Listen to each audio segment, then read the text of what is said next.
Last fall on the podcast, we took a look at Jake Friedman's book about the Disney strike of 1941, called The Disney Revolt. And back then, I explained that our podcast was going to take a unique approach when exploring recent books about the history of the Disney studio and the parks. We wouldn't just review them or host an interview.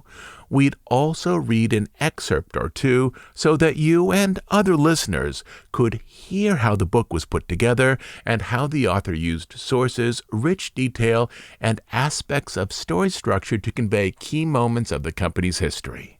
Our podcast has a bookish, literary slant, and I wanted to preserve that as we explore some recent efforts that showcase the ongoing work of historians to explore the history of the Disney studio.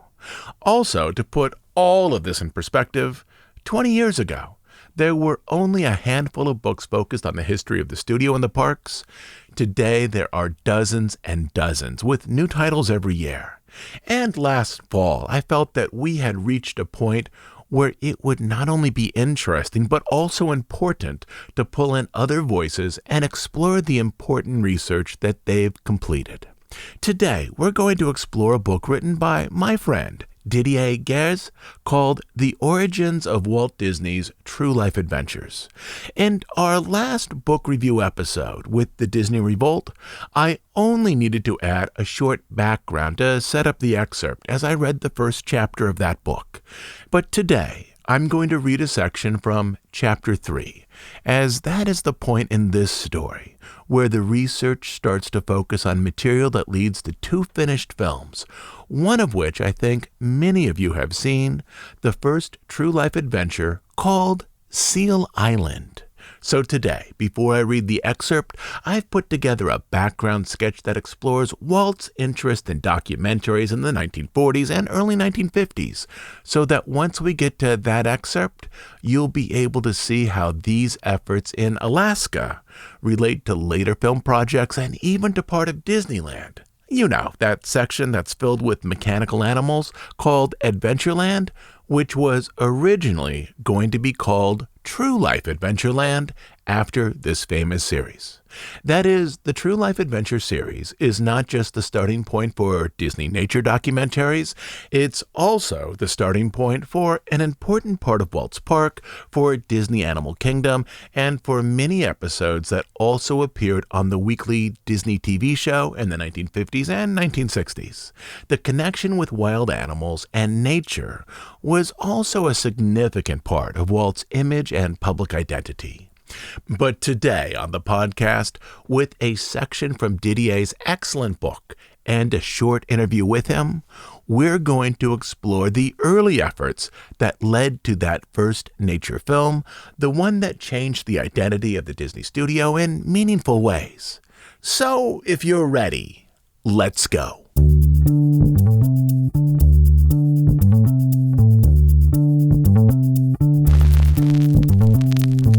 In the 1950s, Disney had two ongoing documentary series.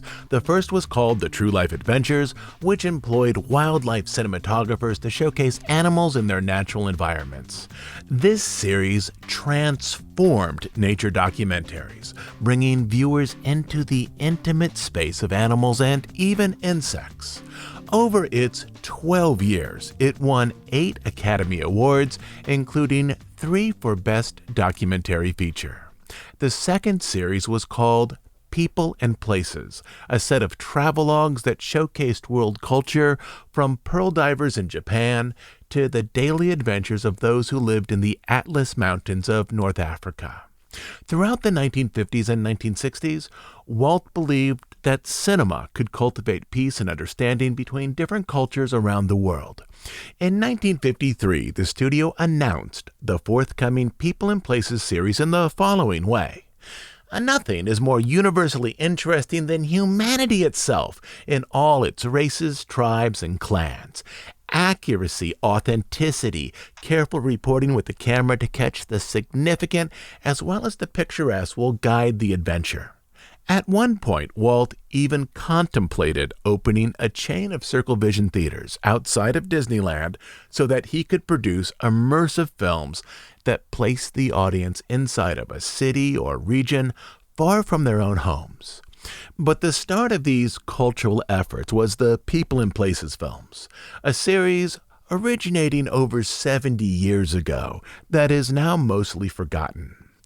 The first film in the True Life Adventure series is called Seal Island, released in 1948, which tells the story of Alaskan fur seals in the Bering Sea. In the 1950s, these seals were one of the first protected animals, though historically over centuries, millions of seals had sought out this region to reproduce each year. By the 1920s, their numbers due to the fur trade were down to 150,000. The film would not only showcase the life activities of the seals, but would also celebrate the success of a pact between America, England, Russia, and Japan to protect them. The first of the People and Places films, released in 1953, was also related to Alaska, a documentary study of the culture of those who lived in or near the Arctic along the Bering Sea. At one point, these two films were part of the same project, a much longer film that then, as sections were shot, was broken down into two short subjects, one on the lives of the seals, the other on the lives of people. Both would be a departure for the Disney studio, which at that time was primarily known for animated features and cartoons. Disney's journey into these theatrical and educational documentaries started during World War II, when Walt and his artists taught themselves how to make documentary films, many for the U.S. government, about crop production, aircraft manufacturing, military training, the possible superiority of air power over sea power, and cultural topics relating to South and Central America. Once the war was over, Walt wanted to apply these newfound skills to theatrical films and for films for a developing educational market, largely films to be shown inside the classroom. "I started after the war," Walt said, "and I wanted to see if I couldn't do something in an educational way. So I sent this crew up to Alaska to get comprehensive coverage of Alaska, hoping that I could do something with it. And I worked with educators on what we might do. During the war, I ran into a lot of educators, and they kept talking of the need of good films and kept emphasizing the fact that we could do a lot in that field. And so out of it, I came up with this." After World War II, the United States believed that the U.S. territory of Alaska would be a growth center for the country. This was based on historical trends. After the Civil War, many young soldiers returning home no longer wanted to live in their hometowns where neighbors remembered them as kids. Instead, they lit out for the Western Territory, such as Nevada and California. After World War II, many officials believed something similar would happen, only with returning soldiers migrating from the continental 48 states up to Alaska. According to the Alaska Department of Labor and Workforce Development, no other single event in Alaska's history has had as big an effect on the settlement patterns as World War II. For the first time since the Alaska Purchase, the U.S. government saw Alaska's strategic military value and invested heavily in building up infrastructure. The U.S. built new airfields and bases, roads and docks, and improved communications. A flood of newcomers in uniform arrived, and many would decide to make Alaska their home once they left the military. Walt, like many in the U.S., believed that Alaska was on the verge of a population shift, and he sensed that the public's interest in Alaska would also support a low-cost documentary made at the studio, as he was hopeful to find a topic around which he could begin documentary production in the mid-1940s. At this time, he didn't call them documentaries, rather factuals. This may have been due to the format of the films he wanted to produce. Documentaries had a tradition of live-action film work, whereas Walt's factuals could move between live-action and animation to present the history, mythology, and culture of a region. The early films in both series, The True Life Adventures and People and Places, were timed out at 30 minutes. By the late 1940s, American theaters had embraced the double feature bill, where viewers could essentially watch two features for the price of one. But in this bill was typically one older feature or one feature of second-rate quality. Walt believed that a high-quality 30-minute short might replace that second-rate feature on a double bill, creating not only a higher quality program, but also the opportunity for a theater to have two showtimes for the main feature each night instead of just one, increasing overall ticket sales. In 1948, as Disney was finishing up on the first true life adventure about the seals, Walt believed that the material shot in Alaska would eventually produce 3 or 4 30-minute documentaries. It would ultimately produce just 2. He also believed that this same series would then explore another U.S. territory, Hawaii, which was where he planned to vacation that year. Didier Gez's book, richly illustrated with photos, storyboard drawings, and other documents, charts the development of the Disney studio in the area of nonfiction documentaries, from nature research for Bambi, to the films produced during the war, to Walt's plans to release documentaries or factuals for a theatrical and educational market in the late 1940s and early 1950s. The initial plan for the Alaska film work was to create a package anthology that explored the breadth of the Alaskan culture and wildlife, much like Saludos Amigos and The Three Caballeros explored different aspects of South and Central American culture in short segments that were stitched together to make a feature. The Alaska film initially was called The Great Land, which would include cultural footage on Alaskan natives, gold mining, and agriculture, as well as wildlife footage of fur seals during breeding season and the migration of salmon from the sea to their river breeding grounds in summer. In this version of the proposed film, there would also be animated sections on the meaning of totem poles, a dramatization of a famous Robert Service poem set in the Yukon, and the story of a seal who did not want to be a fur coat. After the studio laid out plans for its Alaskan package, it needed to gather documentary footage to see what would be possible. For this, they settled on Al and Elma Malott, who owned a photography studio in Alaska and who had worked as independent filmmakers. They had created films for advertisers, and they had also created independent documentaries, which they took on a lecture tour circuit. In 1942, they traveled to California to show and discuss images of Alaska's natural beauty and wildlife. This is the ad for one appearance they made in Oakland in late February. Alfred Malott, Alaskan adventurer, will present a program of colored motion pictures taken during a trip by pack train from Fairbanks to British Columbia. The trip made by Malott and his wife over the old Indian trails skirting the Inner Passage followed what may someday become what he terms Alaska's International Highway. The Malotts gave such talks at regional fairs and other venues, but for years they had hoped to move beyond independent films. They had even contacted the Disney studio to see if they might need reference footage or other images of Alaskan animals. When they found out that Disney wanted to hire them for a project about Alaska, they were elated. Though they had little experience with the type of commercial film produced by Hollywood studios, they understood that this was their chance to expand their careers. And for Disney, the Malotts represented an opportunity to capture documentary footage of Alaska within a reasonable budget, even if they needed to mentor the Malotts on how to frame, capture, and select shots that would play well in a Disney documentary.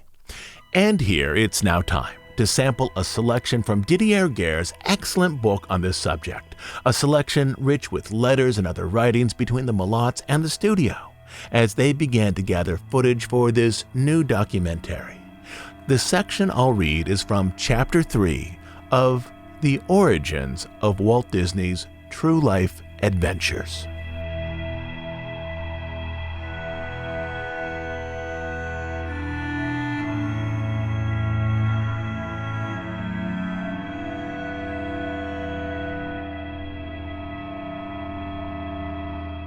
The Walt Disney Studios were ready to send cinematographer Al Malott and his wife and assistant, Elma, on the trip of a lifetime. The Malotts knew that one of the highlights of their trip would be a visit to the fur seal rookeries on the isolated Pribilof Islands. They also knew that getting there would require a lot of planning. On November 8th, Elma wrote Admiral F.A. Zeusler, the District Coast Guard officer based in Seattle, Washington, to explain their project and their challenge. The pictures which we take on this tour are to be incorporated into a feature educational motion picture film on Alaska to be produced by Walt Disney. The seal industry on the Pribilofs is a subject which we are most interested in covering in detail. We are writing in hope that you may have some solution to our problem of transportation to the islands. Wanda Elvin sent a similar note to the United States Coast Guard of Ketchikan, Alaska, and since the Pribilofs were a protected area, Elma also wrote the director of the Fish and Wildlife Service to obtain permission to access the islands. Wanda and Elma were right to be worried. Access to the Pribilofs would not be a walk in the park, as Commander N.H. Leslie from the Ketchikan Coast Guard explained. At the present time, the only transportation service we could provide your party would be between Dutch Harbor on Alaska and the Pribilof Islands via Coast Guard Lighthouse Tender. This vessel operates out of Dutch Harbor and makes periodic trips to the Pribilof Islands on the average of once every 4 to 6 weeks. In order to land on any one of the Pribilof Islands, the individuals of your party would be required to obtain a formal permit from the Fish and Wildlife Service. In addition, and in view of the fact that the Pribilof Islands are presently located in a military restricted area, your party would also require a military travel permit. On November 13, 1945, the Disney Studio signed an official agreement with the Malotts, detailing the conditions under which they would undertake their trip. A few days later, a 7-page itinerary had been drafted. The proposed venture would last for a year and take Al and Elma all around Alaska, from Ketchikan to Craig and Klawock, and from Juneau to Sitka, from Fairbanks to Anchorage, from Anchorage to Dillingham, Bethel, Nunivak Island, Nome, Point Hope to the Pribilof Islands. And on it went for several more pages, which made your head spin and evoked untold discoveries and hardships. At a time when most planes weren't pressurized and when Alaska was still a territory, this trip promised to be a thrilling and at times outright scary adventure. As soon as the agreement with the Malotts was drafted, Walt sent a personal letter to the governor of the Territory of Alaska to inform him of the imminent arrival of Al and Elma. We are preparing here at the studio a story on Alaska. The picture will deal with the wildlife of Alaska, the resources, the life of its people. We'll tell the natural advantages Alaska has, and will dwell upon its availability by air travel. We foresee a treatment of partial animation, but perhaps the bulk of our treatment will lie in actual motion picture photography. Therefore, we made arrangements to send Mr. and Mrs. Alfred G. Malott into the territory, approximately the first of the coming year, to remain for a period of a year, perhaps longer, to cover the territory from Ketchikan to Point Barrow. A few days before their departure, the Malotts received a note from Ben Sharpstein's assistant director, Erwin Verity. Under separate cover, we are sending to you the photostat continuity highlights of the following sequences: Eskimo, seal, salmon, Indian, gold mining, and Matanuska. Al and Elma now had all they needed. They were ready to leave Seattle and fly out to Ketchikan. They arrived around January 3, 1946, made their way to the Ingersoll Hotel, and almost immediately focused on the mission at hand. Ketchikan was their home base. Their objective was the Metlakatla community on Annette Island, where they planned to document the life of the Tsimshian indigenous peoples. To do so, they had to travel back and forth by boat from Ketchikan to Metlakatla in the middle of winter. And if this weren't enough, they had to learn for the first time how to work according to the rules of a Hollywood studio, movie slate included. On January 5th, Al noted in his diary, "Picture 1, Scene 1, shot this morning on the dock. At first, the slate seemed an insurmountable obstacle, but may work into easier shooting." Elma was more detailed in her first report to Erwin Verity, with whom she shared Al's challenges, successes, and frustrations. I had intended to write you before this, but we have been so busy going back and forth to Metlakatla that I haven't had a chance. I'm not very good writing on a boat, particularly when it's rough, so letter writing has had to wait. The films we have taken are really a warm-up. As you know, we have to get used to slating, or does one ever get used to it? Of course, it slows Al up a great deal, so I'm trying to work it out so I can observe most of the information without interrupting his train of thought. You will probably note that there are gaps in the slating information. The first time we went to Metlakatla, the sun came out just as we landed. In order to take advantage of the weather, Al rushed about and took pictures while I looked up the mare to get an okay on our being there. By the time I got through talking to Mr. Murchison, the sun had gone under a snowstorm. As to the slates, they're very pretty, but we have had our troubles. In the first place, they are very hard to rub off. Al's niece suggested nail polish as a base, so we tried it before we left Seattle. The clear coating makes it easier to handle, but when it gets wet, we can't write on it at all. This all I don't mind, but the main difficulty is the cold. Outdoors in the cold, I can hardly handle it at all. It even penetrates my wool mittens. We have purchased one of those magic slates, and we will try that next. We realize our coverage is very inadequate. However, this appears to be the best we can do at this time of the year and in a short time. A complete coverage would have to be made when fishing season is on. I don't believe that either Al or I thought this was important until we arrived on the scene and saw the lack of activity at this time of year. In planning to visit other communities, we will have this to draw on. Having to use a slate was a sore point for both Al and Elma. So much so, in fact, that Elma still remembered it in an interview close to 40 years later. The first slate they gave us was metal. We had 2 metal ones, and they gave us grease pencils. Of course, in the cold of Alaska, a grease pencil would not stick to the metal. So then they sent us this one, and this was with chalk. We found this was too awkward, so finally, we bought an old-school slate and fixed this one up, and we used it for a while. The cold was affecting not only the use of the slate, but also the use of the camera. Al and Elma, however, had anticipated the issue. A newspaper article released 3 years later reported, "Cameras and lenses were winterized before leaving the temperate zone of their assignment. This entailed removal of oil and grease from the moving camera parts and substituting a formula containing graphite as protection against low temperatures." While the mulatts were starting to get used to their new tools and to the requirements of Disney, back on the lot, artist Holling C. Holling was beginning to develop story sketches for a beautiful animated sequence about totems, now titled Trees with Faces. Coincidentally, one of the most renowned totem carvers, Eli Tate, was a native of Metlakatla and was being filmed by Al. On January 7th, Al wrote in his diary, "Shot Eli Tate and purchased his totem carvings." The narrative appeal of the totems and the legends that surrounded them was obvious to the mulatts. So was that of local animals.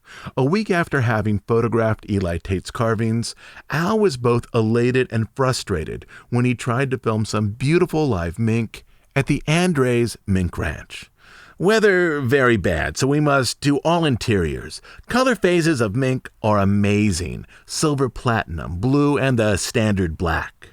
The mulatts left Ketchikan in the direction of Juneau on January 15th. It took them 2.5 days aboard the SS Alaska to reach their destination. A few days after settling at the Baranoff Hotel, they received Ben Sharpstein's reaction to the first reels they had shipped to his attention. It was clear from Ben's letter that the learning curve would probably be a steep one. As to the content, your shots on the woodcarver Eli Tate were very good, except you failed to shoot close-ups of what he was carving and close-up shots of 1 or 2 of a group of completed carvings. Whenever you shoot the worker, it's highly essential that you show in detail the work accomplished. The shots you made of Tate were interesting, however, the more angles taken, the better. The shot you made of the youngsters looking through the window at the carvings was also very interesting and is intensely appealing. In the second grade classroom, your coverage was not adequate. You should have more shot angles of the children engaged in their activities. If possible, a close-up of the Disney Snow White jigsaw puzzle would have been in order. Now, just a word in general. No matter what subject you're covering for us, be sure to get a complete story on it, and if possible, give us different camera angles. I do not mean by this that you should become artsy or extreme in your angles. I simply would like you to give us the advantage of having additional setups in the interest of complete coverage.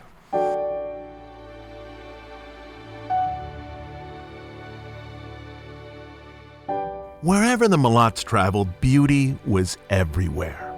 If only Al could manage to adapt to the studio's demands, all would be well.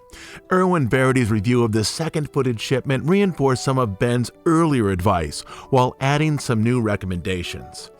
You are shooting either sunrise or sunset scenes, which are more or less a gamble as far as quality is concerned, and if used later in the picture can only serve as effect shots. Generally speaking, you have a tendency to underexpose your scenic shots. Most of the totem pole shots were very good in quality. Not that this should be done in every instance, but the one totem pole shot with a little dog gives the audience a good idea of the scale of the totem. Please do your best to shoot a slate at the beginning or end of each take. The Mulots took the studio's advice to heart, but they also had to manage Sharpstein and Verity's expectations by sharing some of the realities on the ground.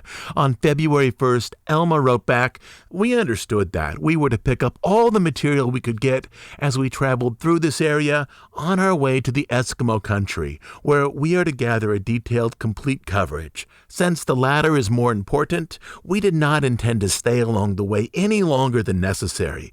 Therefore, we have been shooting scenes for subject matter and effects under many types of conditions. Sometimes we were sure we wouldn't get anything, but we figured it was worth a chance. Since none of the people in these pictures are professional actors, we cannot depend on them doing just what is expected. So often we have shot almost candid, hoping that we had gotten just what we saw. If the sun had shone, we would have gotten more of the exteriors and more of the minks and the pins, but we were not lucky to have a clear sky on any day during the time of day when the sun would be in the right position." When Ben Sharpstein received Al's footage of Douglas High School in Juneau, he knew that his and Irwin Verity's advice had not been for naught. What he saw was starting to impress him. He wrote Al, "Let me hasten to say that overall, the material was very promising and your coverage of sequences very good. We are particularly pleased with the interiors of the Indian School at Douglas and feel that your judgment in composition and staging was excellent. This type of subject material, while not specifically set forth in our scenario, is nevertheless highly acceptable and something that we are almost positive to use in the overall picture on Alaska. We like the business of the little girl trying to scrape the peaches out of the dish and the boy with the chair trying to find his place in the crowd. Shipments 4 and 5 are an indication that you are definitely on the beam. It is simply a matter of refinements now. If we can get you set straight on those minor weaknesses, you will then be all set for the Eskimo and Seal country where all the chips will be on the table." There were many things about shipments 4 and 5 which were excellent.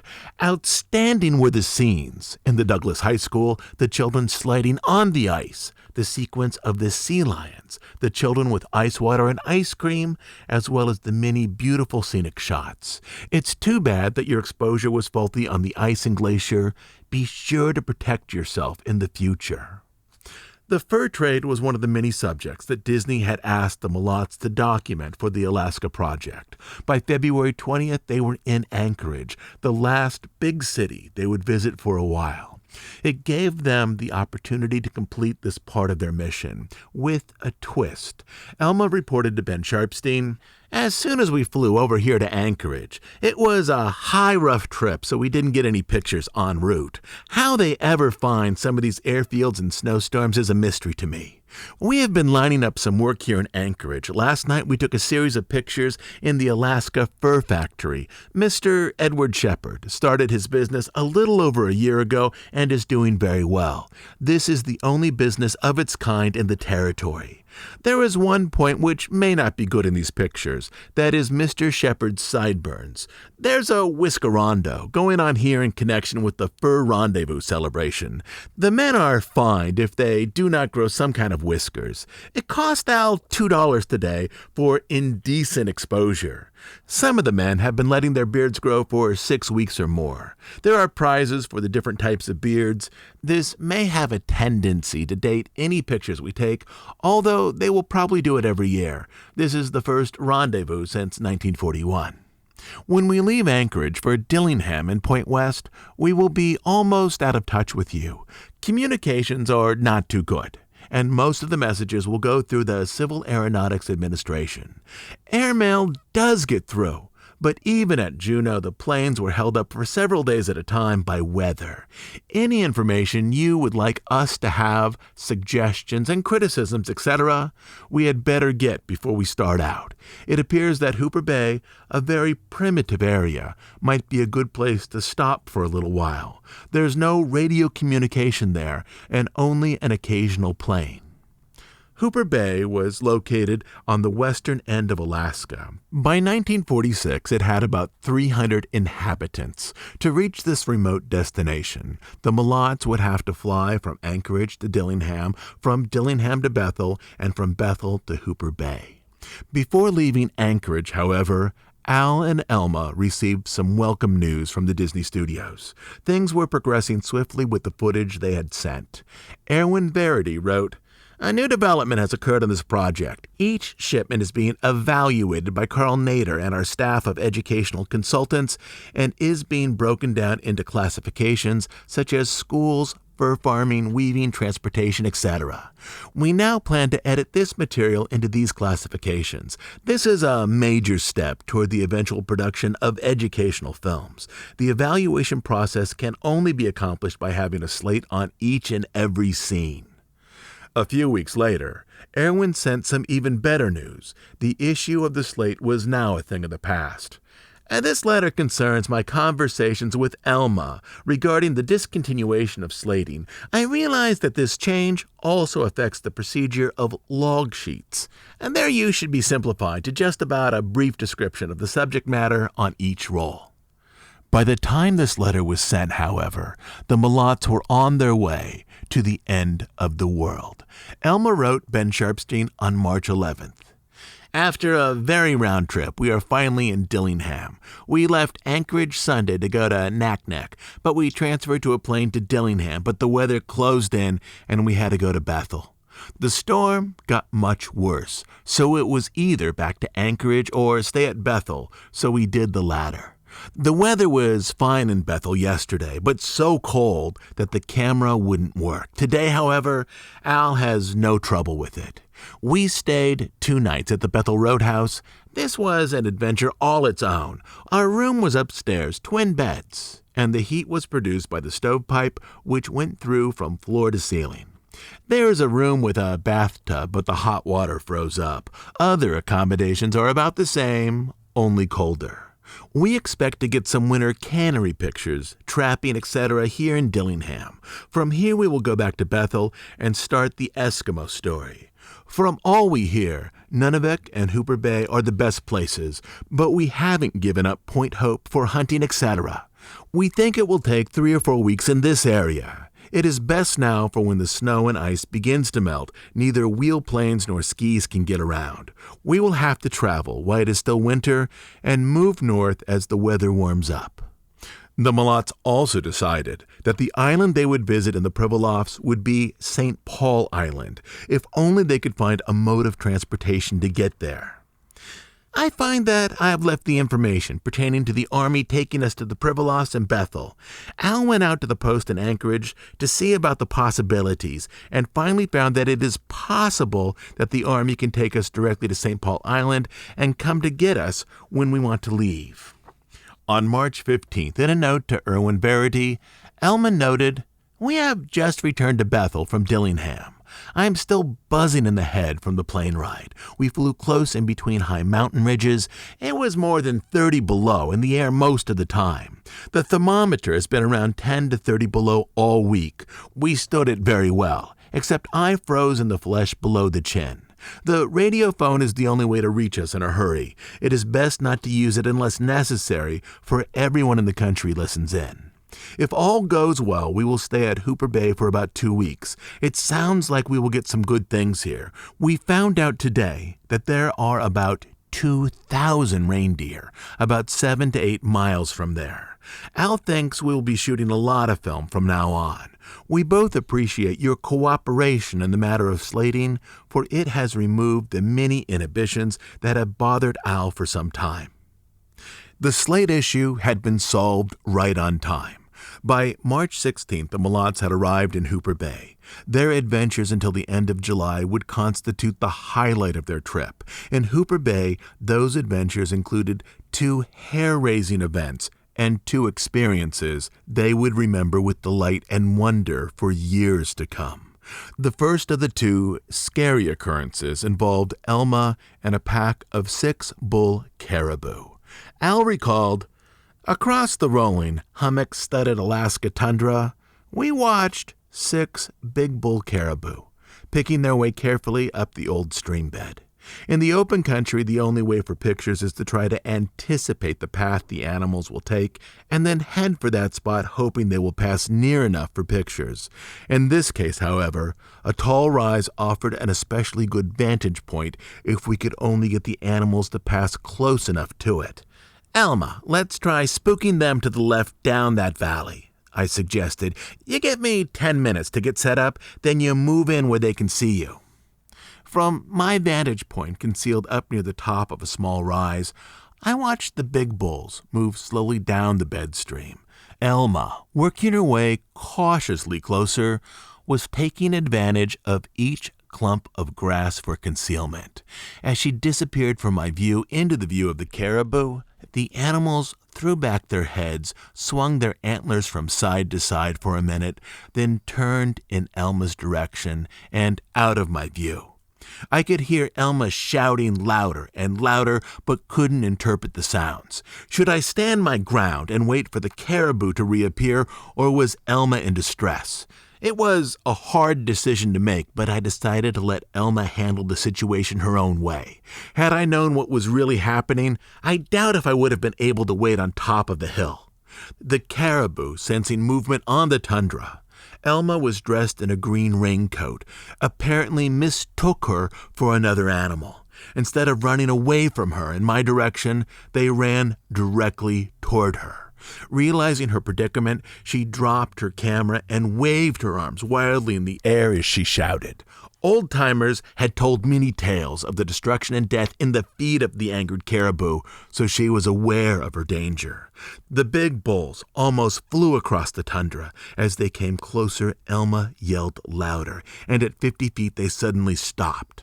The leader of the group quickly sensed his error and turned as abruptly as he had stopped and sped in the opposite direction. As they rounded the hummock, I filmed the animals' actions. It was a beautiful scene with good action, just as we had anticipated. When Elma did not appear, I finished here and went to where I had left her. I finally located her, still at the spot where the caribou had turned. As the excitement subsided, she told me what had happened, and it was some time before I let her wander off alone in the caribou country in rutting season. The second event to mark the Mulot stay in Hooper Bay was one which combined sheer beauty, a sense of wonder, and a technical feat. The masked dancers of the Yupik that the Mulots were about to witness and film were a truly exceptional event. As Lynn Egger-Wallen, former curator of collections of the Alaska State Museum, explained in 1999, for over 2 decades, under the influence of the missionaries, mask making had been discontinued, but it had not been forgotten. Anticipating the Mulot visit, the villagers decided to hold a traditional mask dance. Within a period of 6 weeks, over 25 masks were carved under the direction of a former shaman, then in his 70s. In their unpublished memoir, Hooper Bay, Al and Elma recounted, "From the time we arrived in Hooper Bay, there seemed to be an undercurrent of unseen activity. We were told that the older men were busy in the Kashim, carving masks and learning songs. In the evening, they were teaching dancers the motions that interpreted the songs. It had been 20 years or more since Hooper Bay or the neighboring village of Kashanak had had an authentic masked dance. Knowing that we were coming for pictures, Father Fox had given the people permission to prepare and present a dance in their traditional way. Everyone seemed happy and excited about the coming event. Word was sent to us that the village of Kashanak was prepared to put on their masked dance. We arranged by radio for pilot Orville Tosh to come from Brothel and pick us up on March 25th for the trip up to Kashanak. On the 24th, the weather was cold and overcast. We received word from Brothel that Tosh was stormbound at Tanana on Nelson Island. Shortly afterwards, the radio gave up due to atmospheric conditions. Since pilots were dependent on weather reports from isolated areas, Tosh was grounded as long as the radio was dead. But Al was not deterred. At last the decision had to be made. Alfred and Father Fox decided to go by dog team. Under the circumstances, it seemed best for Elma to stay in Hooper Bay. A small light plant was offered by Father Fox. The church had used it for short night masses, but to make it come to our requirements looked like a problem. With our Kodachrome Weston rating of 6 at 24 frames per second, we needed to get 1,500 watts. In a trial run, it worked with 2 photoflood bulbs with a few dimming effects. When the decision was finally made to go by dog team, we called on the Eskimos who had volunteered to take the job of shipping the light plant to Kashanak. The unit was bolted to a cast iron base with the gas engine and generator mounted on it in a direct line.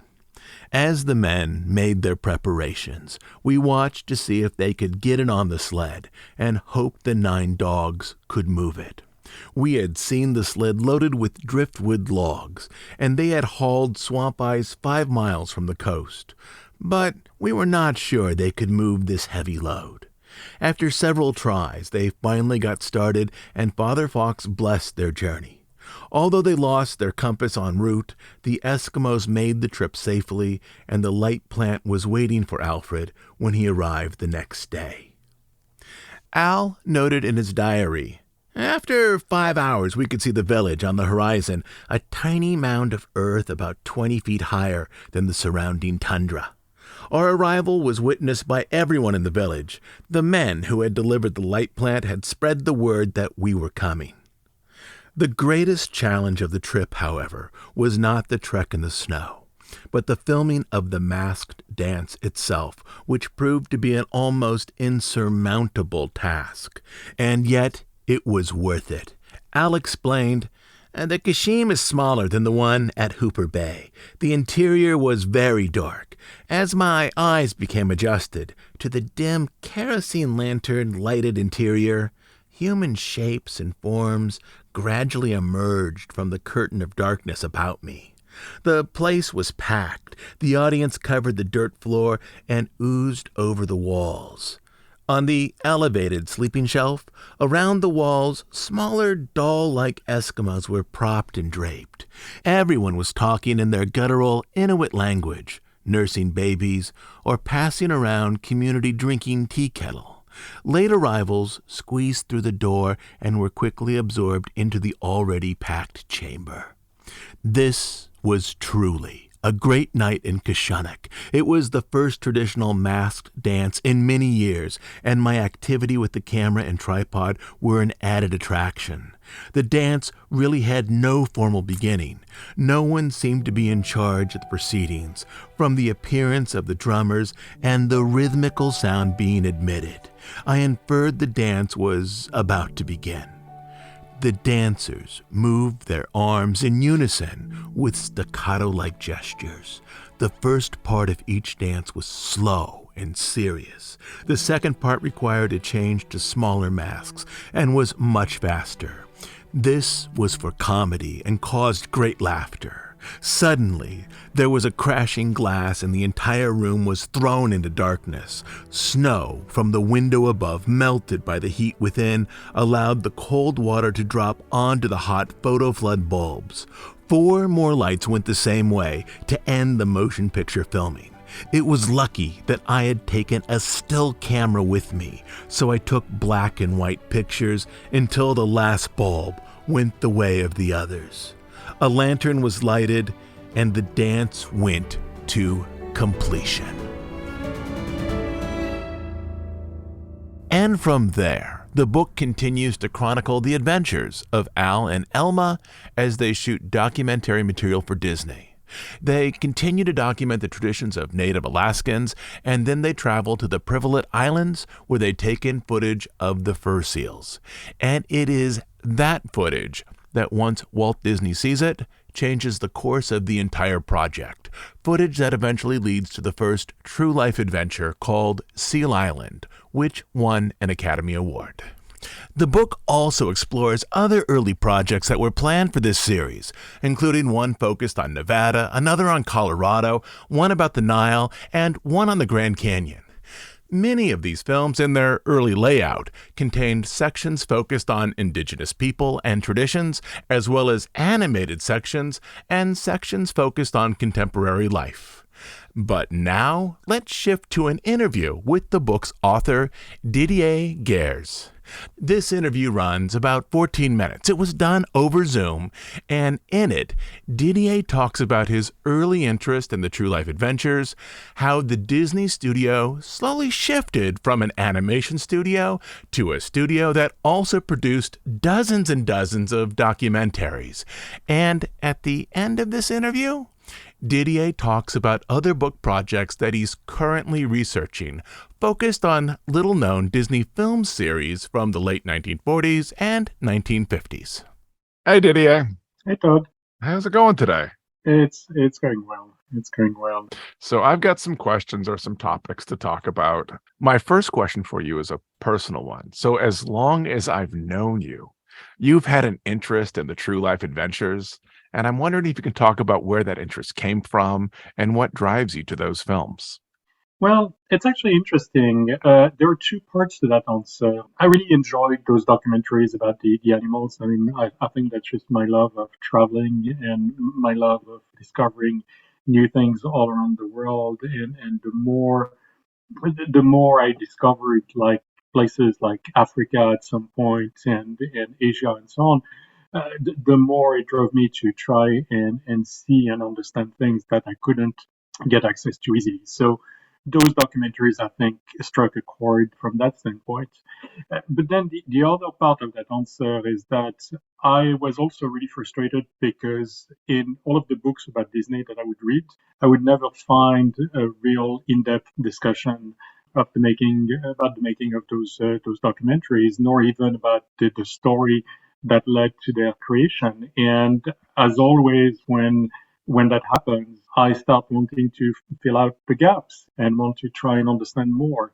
And so that's what led me to researching that book, in a sense.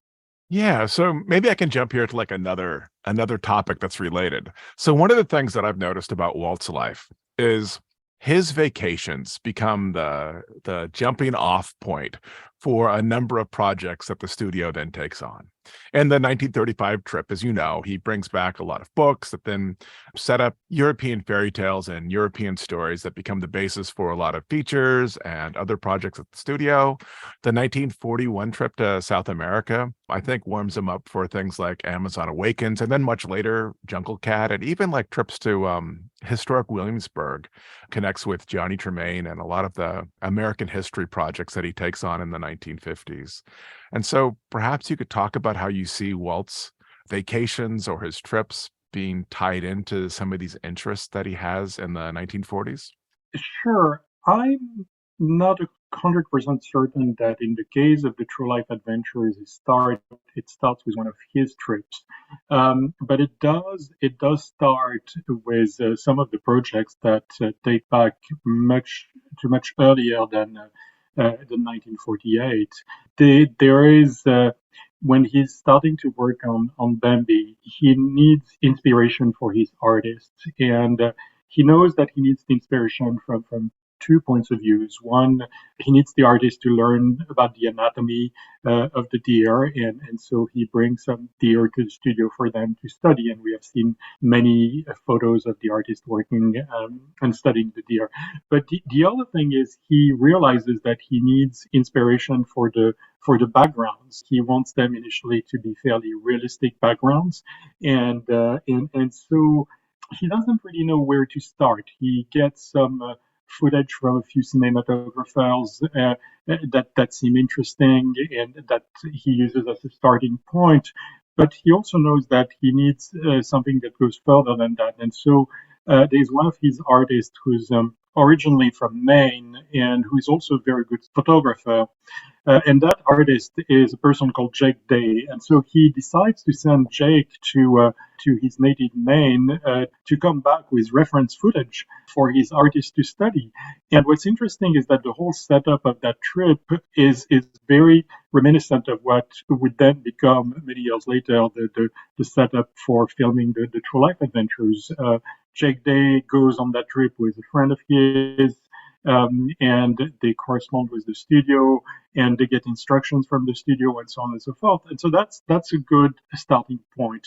But then, to an extent, the next step in the process is linked to Walt Disney's trip to Latin America. And that's because obviously that trip to Latin America is linked to efforts to share friendship, knowledge, culture with Latin America.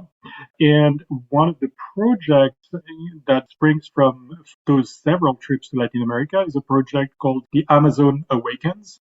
And The Amazon Awakens, there you really, really see the origins of the True Life Adventures because the cinematographers that are sent to the Amazon are a couple, a man and his wife, and the people with whom they correspond at the studio to get instructions is exactly the same team as the one that would work on the True Life Adventures, from Ben Sharp's team to Carl Nater.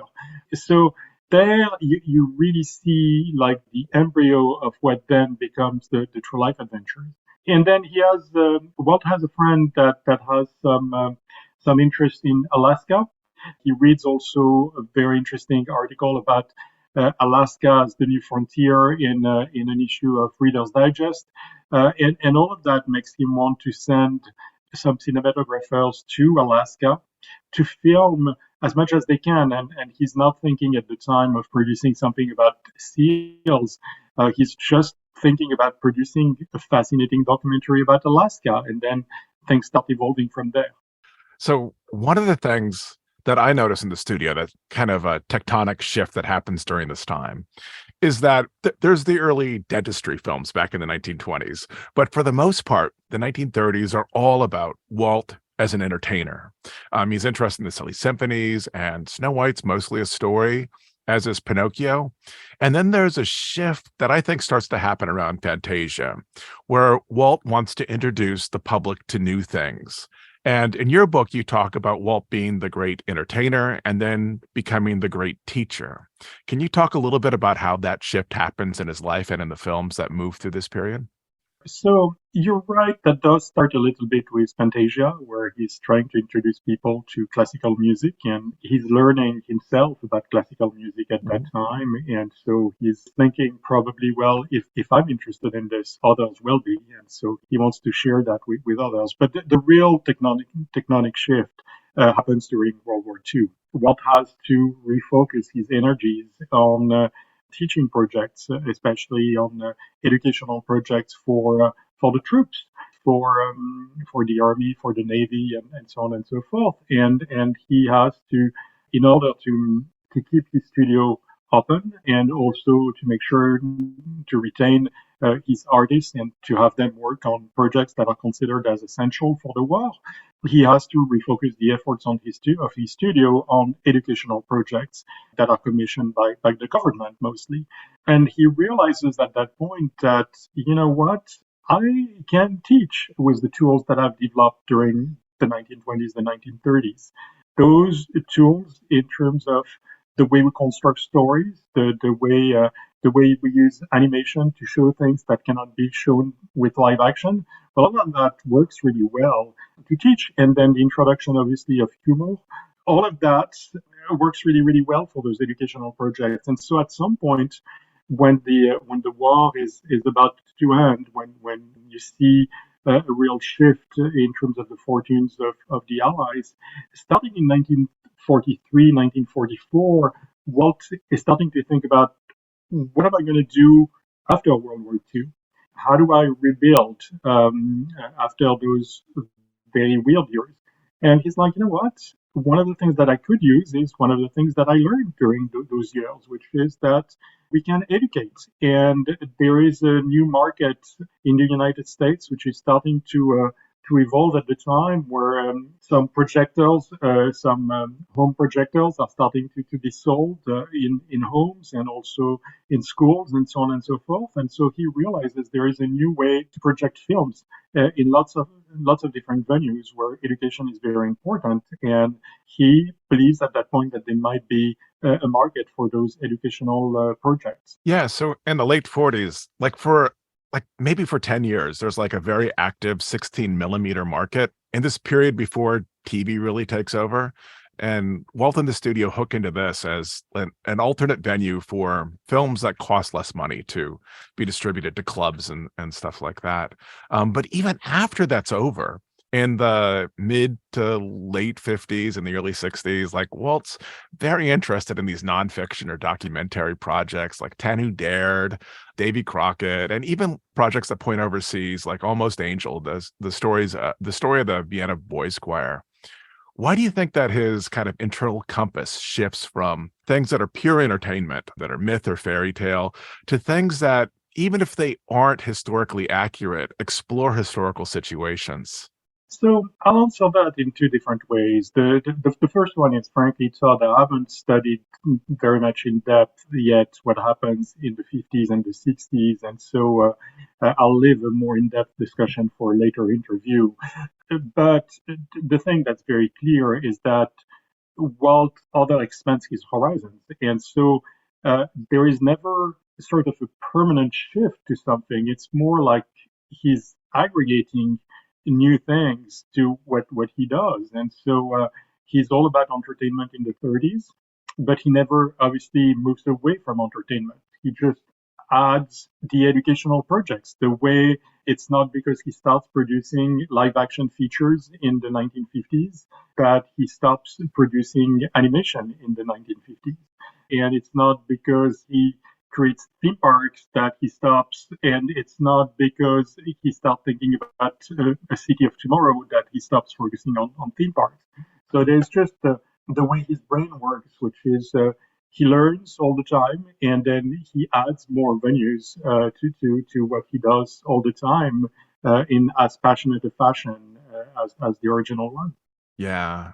One of the things that I really like about your book is how it details Walt's enthusiasm. It goes from talking about he goes from talking about one film to talking about a series of films before there's even one out. And this seems just, very much about how he moves through his life with this great joy and excitement about things that he's just moving into. No doubt, and I'll give you a little bit of a preview of something I'm working on at Mhm. the moment. After the second or the third of the True Life Adventures is released, in some of the material, the publicity material that's being released at the time, Walt says to journalists, he says, we're working on a series which are the True Life Adventures, which we think of as adventures in nature. But this is not the only series of adventures we're working on. We're also working on a series that's going to be adventures in history. And the first installment is going to be Ben and Me. And we're working on a series called Adventures in Music. And we already have two two installments produced, and those are those will be released a few months later as Adventures in Music Melody and Toot Whistle Plug and Boom. And I'm working also on a series called Adventures in Economics, which is at its very, very early stages. And so there's a fascinating story there in itself, which is that beyond the True Life Adventures, there are quite a few other series, and beyond the people and places, of course, there are other series that Walt was thinking about and that started being produced, and then he probably realized that there wasn't enough of a market, or that he didn't have enough installments that worked, and then he abandoned those ideas, but the whole story behind them and the years of development and so on yielded incredible amount of fantastic artwork, and there is just a great story to tell. I'm starting to tell it in the next installment of that True Life Adventures series. That sounds absolutely fabulous. And so I think those are most of the questions that I had for you today. Is there anything that you'd like to add that we didn't cover that you'd like to point out? No, just that I'm working on many, many more monographs, and that I think you're going to have fun when they're released. Your energy is amazing and inspiring, I think. And so the book that's out now is absolutely fabulous, with its text and photos and art. All of them together really brought me back down into how these films were explored and developed in the 1940s, and I loved reading it. Thank you so much, Doug. Okay, thank you, Didier. I'll be back next week with a new episode, and at least right now, the plan is to continue our story of Disney artist Herb Ryman, an episode where we explore a unique project that he worked on while at the Disney studio during the war. If you're interested in reading Didier's book on the origins of the True Life Adventures, you can find it over at Amazon. In the show notes today, I'll also include a direct link.